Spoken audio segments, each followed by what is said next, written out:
Hi, I'm Matthew Poon, photographer for the Community Newspaper Group. I'm here with Joseph Landro and Kirstyn McMullin, talking to them about their photos that are going to be exhibited in China.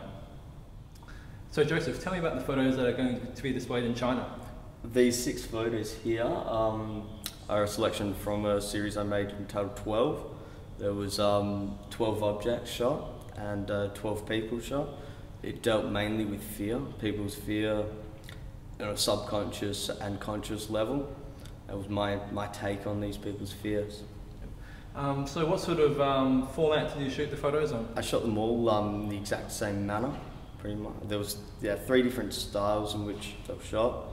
All the portraits of the people were shot in the exact same way with the exact same focal length. It was 1.1 or 1.5 meters focal length.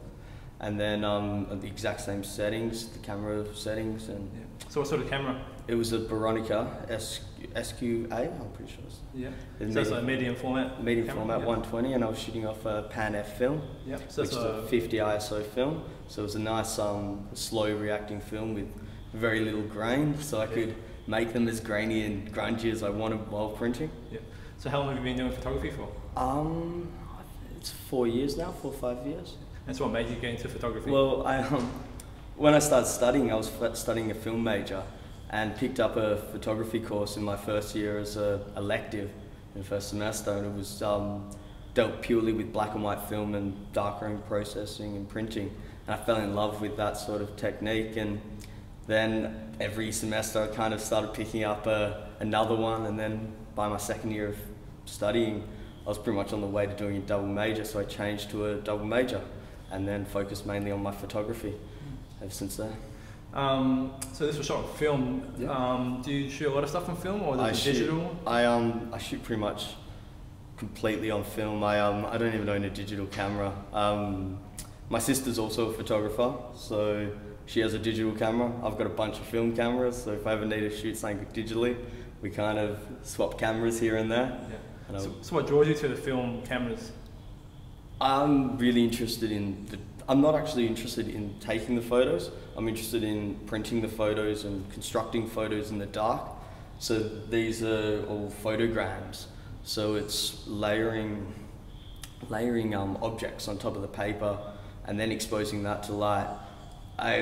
It's an old surrealist sort of method of printing, and I kind of fell in love with that idea and the technique. And so it was kind of then it became more about the printing rather than the actual photo. And with film, it's more of a physical aspect when you're printing rather than digitally printing, which is a lot of fun as well. But it's nice to watch images kind of appear on paper, or trying to really physically like dodging light with your hands and things like that. Yeah.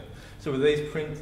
Obviously, they're probably not dark prints, but these are I printed them all originally at 8 inches by 8 inches, and then scanned them and reprinted them in the digital sort of print because for an assignment which they were made for. Yeah.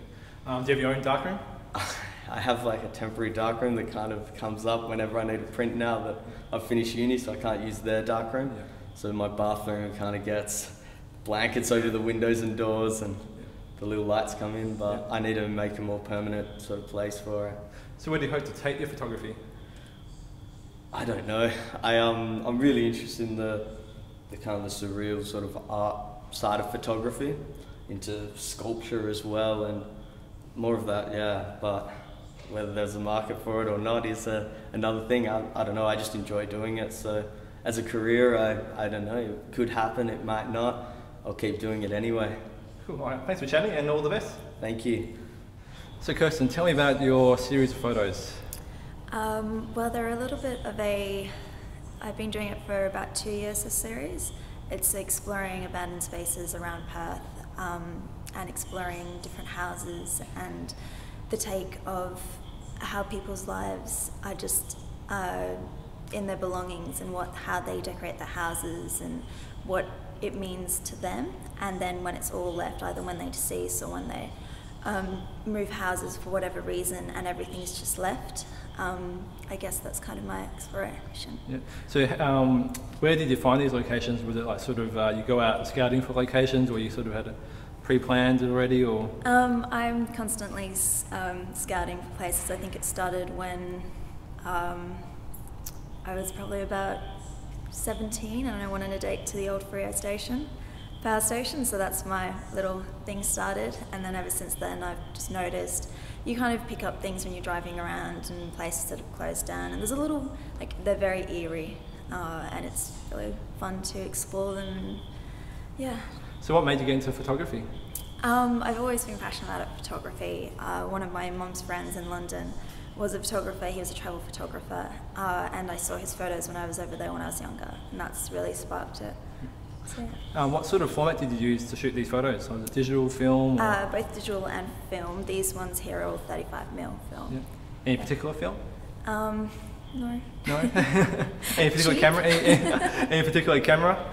I use my Canon film, Canon digital. I'm very much a Canon girl. Oh yeah, that's a high five there, I think. Sorry about that, but it's all right. Yeah. I've just got a Zorky, which is a Russian copy of a Leica. So I'd love to one day own a Leica, saving up for one of those after I travel. Yeah. So. Where do you hope to travel?